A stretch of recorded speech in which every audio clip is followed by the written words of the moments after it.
All right. So why me? There's like after 300 more events. These are the things, the friction that I see. Uh, is that people screw up trying to get strategy calls from webinars like this. They spend way too much time talking about themselves. They share a bunch of information and hope people are going to figure it out. They try and solve, and this is specifically for coaches, right? So I'm thinking, for Lynn, for Mark John, Susanna, when you're doing an event like this, um, I see so many times people that are doing, hey, I do a 90-day program and I'm going to solve, I solve X and I'm going to try and solve the whole thing in a presentation. And really, it doesn't work. Like if you're a coach, you probably have some good program or process in the back of that. And that's where you solve the whole problem. So what we're looking to do here is help people make the step between where they are, where they want to be, and just get them moving. Just get them moving. Right. So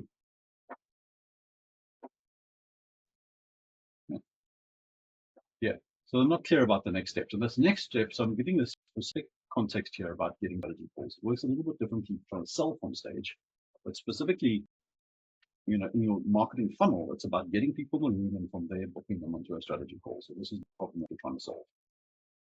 So is this worthwhile for you guys if I get into detail about this in terms of like how we frame this and how we structure your presentation in such a way that we get this done? Oh yeah. Good stuff. So I'm going to share some kind of theory about this, and then we should be done around about, it takes me probably about 20 minutes to get through this. But if you guys have questions about this stuff, I'd love to get into if there's specific applications for you guys to see how you can apply the model. But I want to get through the theory, and then we can go through the model. Right. So the first thing we do, instead of saying, here's me and here's how clever I am, what you want to do is show the journey, your customer's journey. Right. So your customer's journey, they're somewhere and they want to be somewhere else. Okay. I have ADHD. I don't want to have ADHD. Well, I don't even know, probably even better, what's on the other side of ADHD. Right. So what is the thing?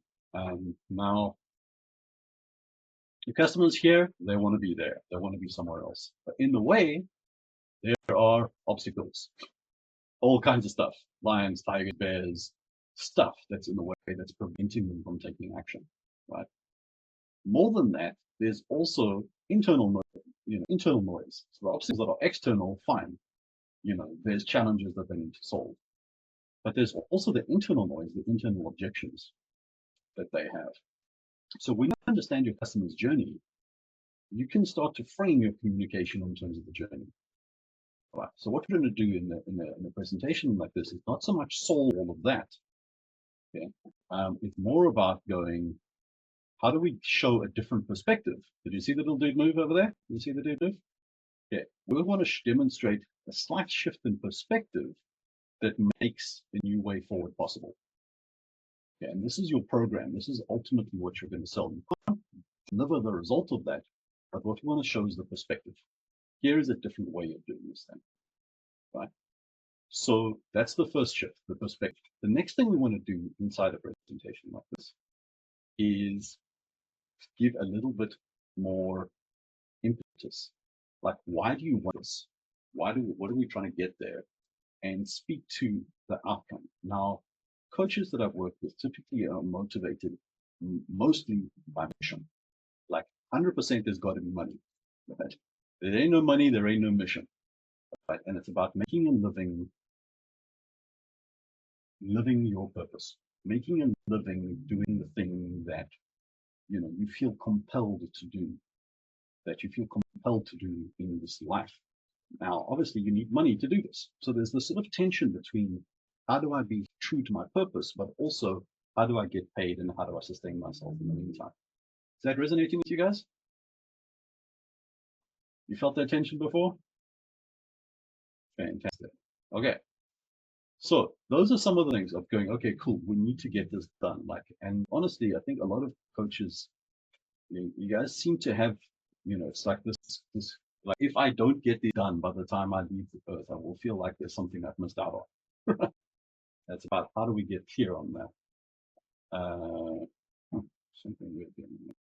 All right, so it's about adding more impetus. It's also about going, hey, the objections that you have, the internal objections, hey, I can't do this.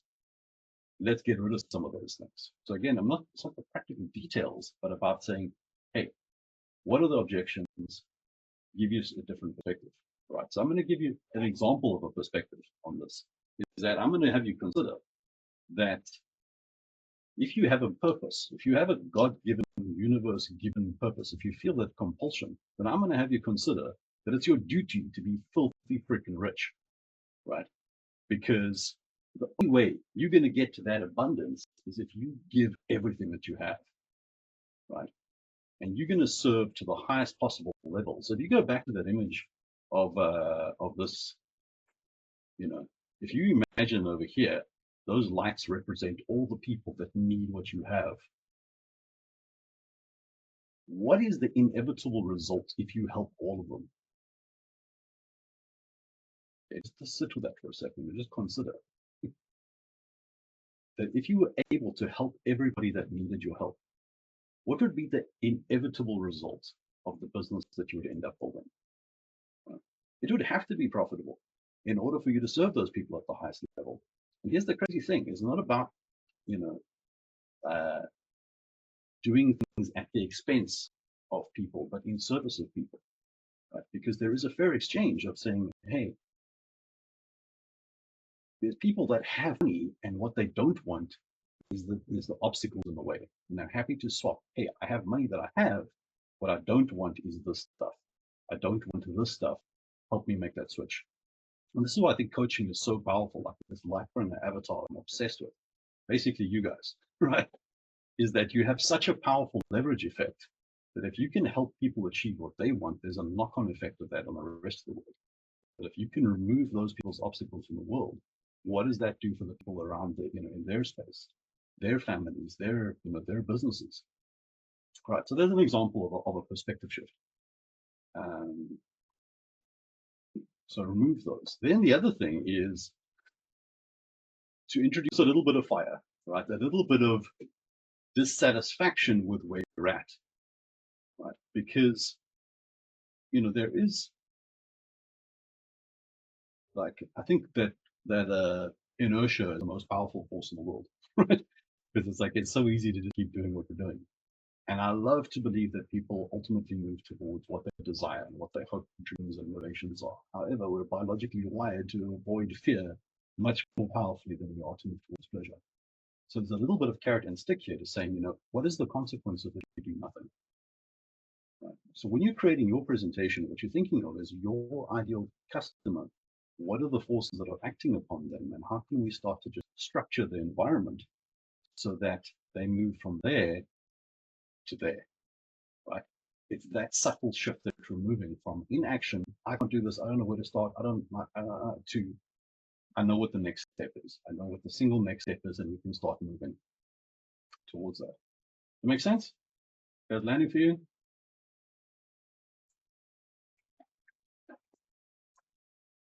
Well, thumbs up here. Fantastic. Good stuff. Loving the thumbs up here. Cool. So I'm giving you, this is the sort of the general principle. Can you guys start to see how you would apply this in detail to your business, about to set that environment where it's not so much about here is the process of, and this is what we love to talk about is like, oh, you need to do, as a technology guy, I'm like, oh, you need this software and this software and this software. It's more about going, what's the context? What's the big journey here? And what is at stake? What is the direction that we need to start going? Because if we can start moving, then you can solve it. Okay, so that's the first piece, is instead of saying, here's, a bunch of general stuff, it's about the journey. Set the stage, define the obstacles, define winning, and create the environment that people can start moving. First step. So do you guys have an ideal customer avatar, like, in mind when you're building your marketing and you're building your thing? Do you guys have an idea of your ideal customer? Ideally, an actual real customer. Cool. Michael does. Oh, there's each piece of communication. I have several avatars. Fantastic. Good stuff. It's quite uh all right. Not quite, if I'm honest. Okay, excellent. Excellent. you guys can see it's going to apply a little bit different. So then, it will be really useful for you to start to get clear on who your avatar is and starting to paint that picture. That's a very good key in where you are in the journey. Because when you start to frame your avatar, ADHD can mean different things to different people. But choosing that avatar, you can start to make it very real. If you do ADHD in relationships, ADHD in business, ADHD in speaking, ADHD in performance, and athletics, I don't know yet. But it gives you an idea of like, this is a good place to career. Amazing. Amazing. So this is a good place, a way to start. Start framing this journey. Love it. And Mark John, if you've got multiple custom avatars, that's fantastic. Let's start to then think about breaking them apart and looking at what is the journey for each of them, and creating potentially a separate journey for each of them, potentially at different stages of awareness or different stages of intent, or what is their inherent motivation towards doing something in the plant medicine space, right? Because honestly, plant medicine is a delivery mechanism. It's like, what are we trying to achieve here? Are you trying to heal trauma? Are you trying to access greater levels of, spiritual power? Do you want to, have more fun, more energy? I'm not sure what that is, but we can start to then look at things like, what are the obstacles we want to get over? Okay, so that's the first piece that we want to have dialed in. The second piece is then your process, right? So the process is the specific thing, because you've been down that road, you've been from there to hell and back again, right? You start to develop a tool set of how to apply your specific transformation. How do you navigate this journey, right? And this is where you start to introduce, instead of trying to solve the whole problem, all we're going to do is introduce the process. Okay? So I'm not going to give you how to solve all your marketing stuff in one go. However, what I am going to do is I'm going to give you a perspective. I'm going to give you a process. I'm going to give you a direction. Right? So one of the processes that we use is something called TNAD. Right? It's a framework called TNAD. Right? Try it, nade it, automate it, delegate it. Right? So it's a frame of looking through all the different marketing activities that you're doing and saying, what stage are they in? Right? So try it is when you're doing something, but it ain't working yet. Right? Maybe have any of you guys ever tried like cold outreach on LinkedIn, like literally try to chat strangers up on LinkedIn so that they give you money? Right? Cool. Give me a thumbs up if you've ever tried this. Okay. Maybe you've tried, maybe you've tried Google Ads. All right. Hey, you do this on Instagram and Facebook. Fantastic. All right. So the first time, I mean, even riding a bike, like the first time you do it, it sucks. It's not faster than walking. Okay. Right? It's slower than walking. Right? It sucks until you start to get it right. You start to get some traction. You start, hey, this thing works. And this could be for posting content. This could be for speaking. This could be for outreach. It could be for a piece of technology. It could be for your messaging. It could be understanding your customer avatar, right? But each of these little components will go through these different stages, right? Yeah, that's crazy, right? So building a business is like this. One sale, fantastic. So most of the sales have been made organically, all right? So if we break organic down, it's actually made up of a couple of different systems. There's the referral system, right? People referring you to other people. There's traffic, organic traffic, sharing content to people that you know is a system and it's a process. Advertising is another process. Developing referral partners is another process. These are all kind of in the flavor of organic. It seems to happen by itself, but there actually can be processes and systems that go through this level of maturity. Yeah, so once you've got nailing it and it's working, then you automate it, right? So then you can take something that is working, know what the process is. Now you can apply the technology and the tools and the processes to remove all of the unnecessary, repetitive processes. Human to me, human attention is just so precious that if we can use technology to remove those redundant tasks, it makes everything so much cleaner. So that once the process is clean, you can then delegate it. Okay, so you guys got that in terms of the 4 levels. Try it, nail it, automate it, delegate it. Cool. You can have another person that's doing this for you. All right, so right now in my life, there's, I'm using organic outreach to go and select clients to work with. Right?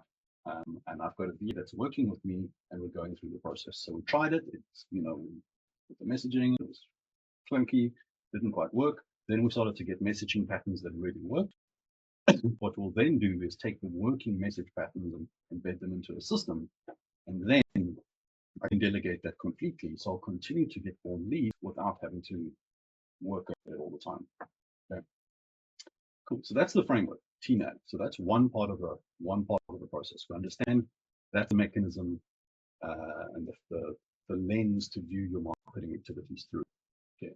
The second part of the framework is going to be the system that you're building itself. Like, what are the building blocks that we're going to put together? Okay. So the framework I like to use is called the bridge. Okay.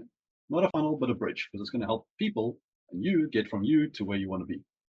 So this is the ecosystem. These are potentially all the building blocks you need for a fully evolved coach ecosystem. So this is probably $100,000 to $150,000 a month ecosystem to build this whole thing. Right. Now, it's taken a long time to work out what the order is to put these things in. What's going on?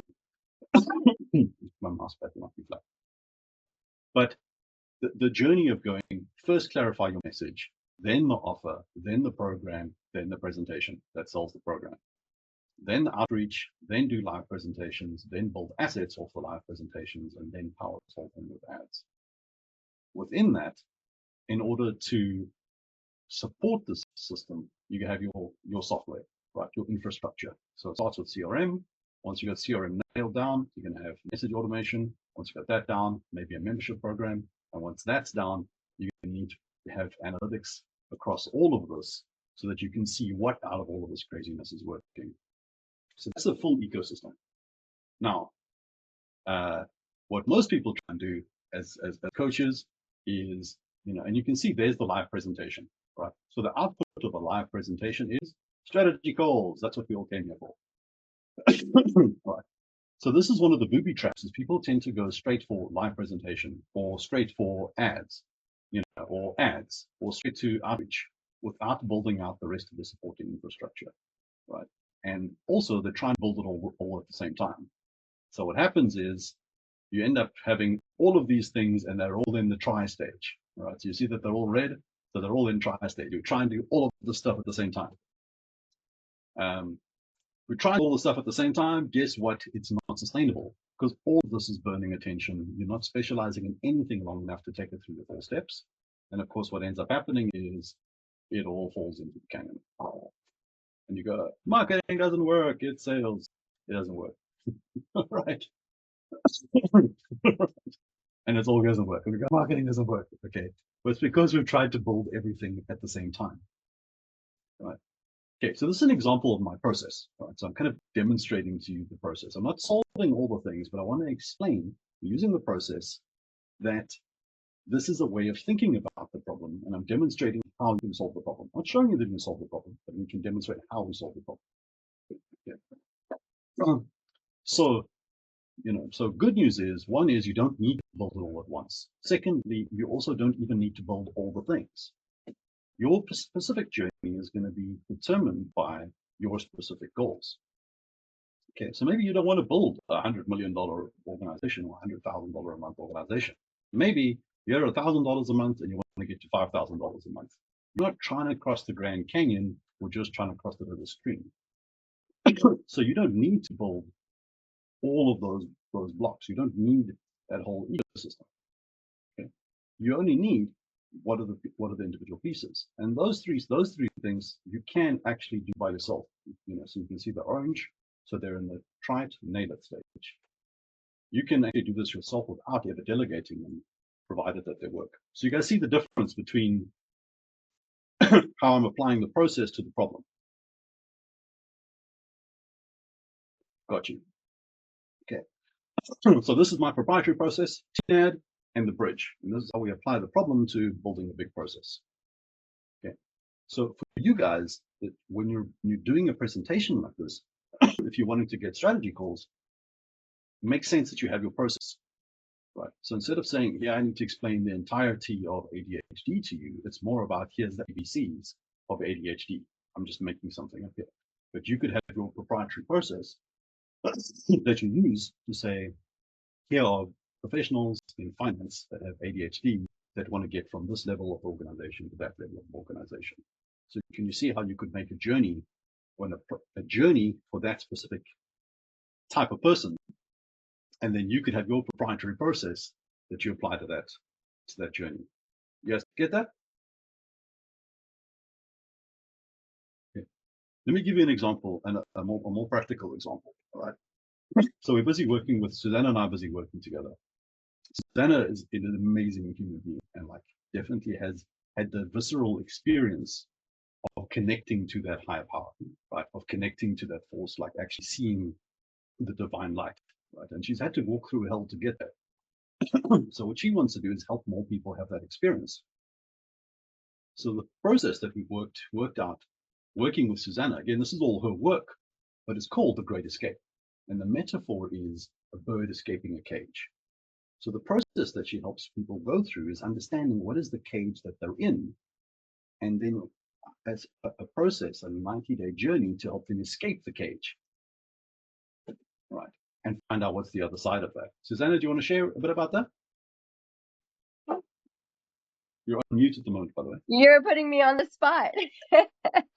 Well, I mean, we're a step up as a speaker, so, let's go. The journey is absolutely incredible, but as John said, it was a journey through hell. It started with the actual experiences and then got me to a point where I had an eye-opening experience, that aha moment, that I knew my purpose was on the other side of, at the time, was cancer treatment. And in order to get to the point where I am now, living in a peaceful state, no matter what is happening around me, and being able to manifest my life as I see it in the future, I needed to go back into all of that pain and suffering and abuse, and I had to heal from it.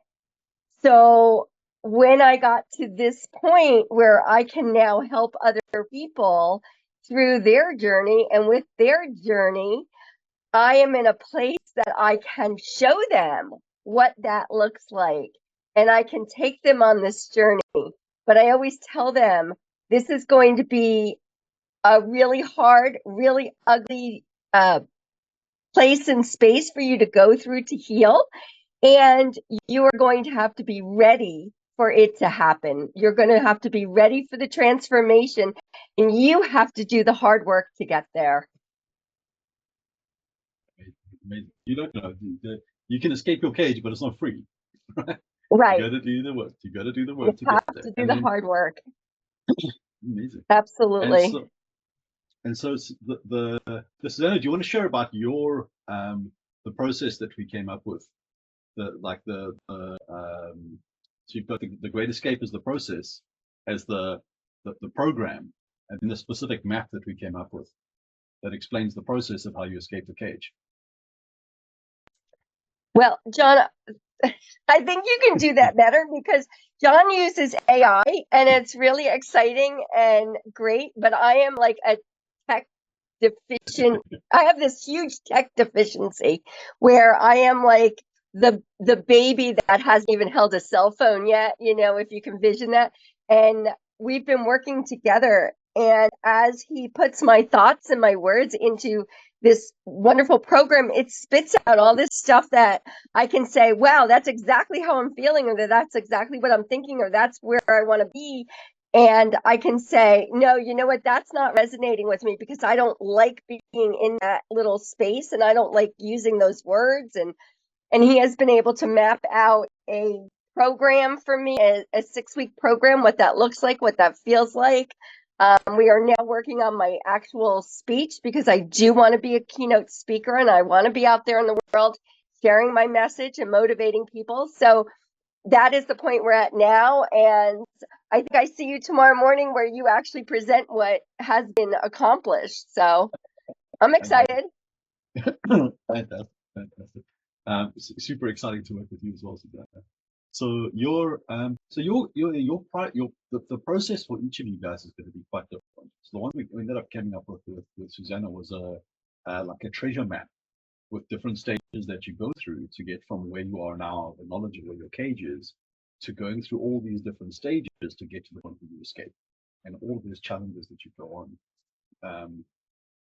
There's a different client that I worked with, David Newfield. He helps companies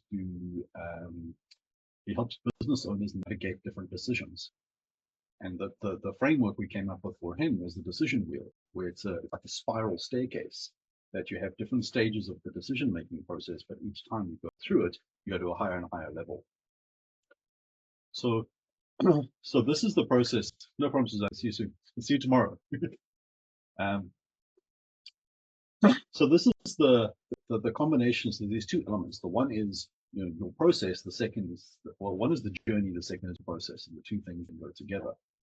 So that what you can do when you're sharing something like this, say, here's the journey that you're on, here's the process that we're using to cover the swamp, and then you can have that be the basis of what a strategy call would look like. How do we apply the strategy? How do we apply the process to your unique situation? And this is exactly what you're going to get. So this is what it looks like when you do a strategy call, to say, cool, based on where you're at and your specific goals, we need to understand where you are, where you want to be, and then put together your own pick and mix of the specific strategies that we're going to put that make up your ecosystem, and not just the ecosystem now, but also into the future, so that you have a color-coded prioritized index of the exact next steps that you do. But I want to just use this as a way of demonstrating when you're doing a call like this, what the endpoint is and how you bring it to a point of articulating very clearly what's going to happen in the strategy call, and demonstrating it, so that this is the output of a strategy call. So you're not just going to be, hey, let's just discuss it and see what happens. It's going to be for you on your specific journey. We're going to see exactly where you are. So for example, Lynn, your message and your offer, the message is composed of your customer, your ideal customer, their desires, their objections. And within that gap is where we put the offer in. So my sense is that this is a great place for us to start. If when we do a strategy call, I'm going to help you see where that is and the next steps to unpacking where those exact, where or how to decide what those are, and we can even work on a few specific exercises to get you sharper on that. Because if you're not clear who your customer avatar is, it's going to make all this other stuff very hard or unnecessarily hard until we get that until we get that clear. Because your message comes from your customer's journey. The offer then fits inside that. The program is a delivery mechanism, and then the presentation goes within that. So your strategy call kind of goes as an output of contextualizing those things. Mark John, you're going to have a couple of different frameworks depending on who your customer avatar is. So you might want to decide which ones out of all the target markets, which ones you might want to do something like this for each of them to see what's the maturity level for each of those. Because it's a kind of counterintuitive thing that we have that, the brain wants to go for the shiny new thing, whereas we often get the most leverage from getting, taking turning, let's just say, oranges to greens rather than putting new red ones on the board, if you know what I mean. Okay. So, us as creators, we're like, I want to do the new thing. I want to do the new thing, right? Where sometimes it's the external perspective and going, yeah, if you just take this thing and put a little bit more energy on it, you could actually get that into the blue stage, and it would then be delivering energy and delivering an output back to you without you having to continue to reinvest. So it's like building a business. You get to build it block by block to see, these are the things that we're going to build. Those are the things we're just going to leave alone.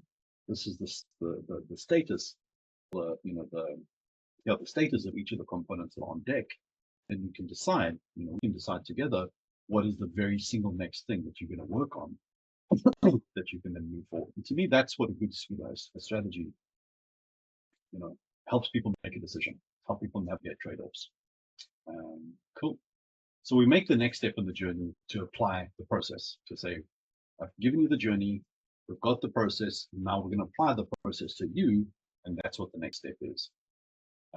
So I'm going to demonstrate the model, the process, by saying, book your strategy call now, because what you're going to get is a personalized plan for your business, exactly the single thing that you're going to focus on next. Also, what are the things you don't have to do now? Things you can actually comfortably leave the hell alone.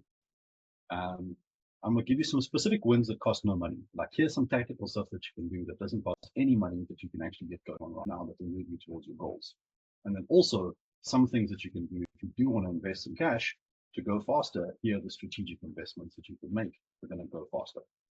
Some of it might include working with me, but my commitment is I'm going to give you the best possible advice and strategy for where you are in the next step of your journey. It might include working with me, it might not, but my commitment is you'll get the best strategy. You'll get a little fangled diagram like that that you can use and give you crystal clarity on what the next steps are.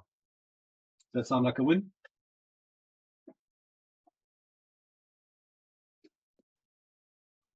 Boom. Okay. Cool. So hopefully it's kind of been a weird like meta presentation where I've kind of gone, here's the theory, but I also want you to see like this is how we apply it in practice to get this done. We've got a couple of minutes left. Obviously, like for seriously, if you do, book a strategy call, I'd love to help you guys in terms of where your next step out. There's absolutely no obligation to buy anything. I really just want to help you guys do the next steps. I will tell you if there, if it does make sense to work together, take the next steps. I will tell you that, but I just want to be very clear that what you're going to get is your personalized plan for your next steps. Cool. We've got a couple of minutes for questions. I'd love, hit me with as much detail or as questions as you like. It looks like you have a question. Is that your hand? It is my hand. It is my hand. No, well, yes. That, but give me questions. Give me questions. So mine is not. I don't even think it's a proper question. I'll just like to put the link on the chat because I'm not in a place where I can have a good conversation, and I would like us to speak, more. So maybe you can put that there, and then I can reach out. Of course, I can do that. Yeah. That is another good tip is probably to have that the book to the strategy call thing available in as many different formats as possible. But I will also send this out. I'll put this on the chat. I can also give this to you on LinkedIn. And oh yeah, is that? But I know I don't want to forget. No, that's fine. You see, that's on me. You've shown interest, so now it's on me to make sure that I follow up. Got it. Cool. Thank you. Fantastic. Brilliant. Guys, any other questions in terms of applications or just kind of anything at all? I'm here to serve you guys. Any other questions? Sorry, I have one more. Maybe I didn't quite catch it earlier, but what does mapping out that customer avatar look like? What's that process? Just because I thought I had an idea of my client, and that was before I decided that ADHD makes sense to support. So yeah, I'm just curious what that process is on your end. What that looks like. So we use a couple of. And I'm sorry for the loud noise in my background. No, that's fine. I'm sure you've heard my cat shouting at me, and there's cars outside and all sorts of stuff. Thank you. So what that looks like, we use a couple of different tools that we use to map that out. But honestly, it could just be a conversation or some post-it notes. But it starts with going, what are you trying to achieve as a business? Okay, it's kind of counterintuitive. Before you go who, you're going to go what? Like, how much money are you trying to make from this thing? Right? Because, blinding flash of the obvious, much easier to make money from people that have money. Okay, like blew my mind. It's like, wow, like rich people have problems too. Much easier to help. So depending on, because some people are like, hey, $5,000 a month, that'll do me fine. Other people are like, no, I want to change the world and I need to build $1 million thing to do this. Okay, Sure. So that's kind of the first decision. So the second one is like, okay, that's great. Now we know who we want to, what you want to get out of this thing. It'll give you a sense of how many clients you want to work with, right? And you also can think, do you want to work one-to-one with them, or do you want to work in groups with them? So those are the decisions you want to look at first. Then you can look at who are the groups of people that you potentially want to work with, and we'll just brainstorm. I'll just be like, get it all out of your head, right? Get it all out of your head, because you probably have a bunch of them right now. We'll just be like, let's get them all out. We put them on footnotes, get them all out of your head. I'll probably suggest some as well. We can get them all out, and then we can start to prioritize them and say, okay, cool, is this one better than this one, this one better than this one better than this one. And there's a couple of other frameworks that you can use to decide where the best clients are. But typically, the top four frameworks, the top four filters are: one is, is it an acute problem? Like, are they internally motivated to change? Right? Like, there's lots of people that are like alcoholics, but like it's typically not very profitable to try and help people become, get off alcohol. Right? It's like all sorts of problems. Are they internally motivated to change? Secondly, do they naturally gather in groups? Because if they gather in groups, they're much easier to find. Like, it's much easier to do talks to groups of people than it is if people are like all over the place. The third thing is, can you reach them? Like, is it easy? I mean, it may be like purple-headed unicorns, or like the complete untapped market of ADHD, and they have loads of money. But it's impossible to find a purple-headed unicorn. Or maybe you just don't know any purple-headed unicorns. So that'll kind of demote them in the process. So out of that, you'll start to see a pattern of like, hey, here's a group of people. I can easily find that group of people, and they're internally motivated to change. That's triple threat. You can get tick, tick, tick. That's going to be your a good indication. And then, of course, there should be people that you actually want to hang out with and actually want to help. Make sense? Yeah, absolutely makes sense. Thank you. Yeah, and I don't have a follow-up question. I think I'm just now internalizing what you shared, or yeah, letting it simmer in my mind. Thank you. Okay, amazing. Mark Jones booked a call. Amazing. Thank you.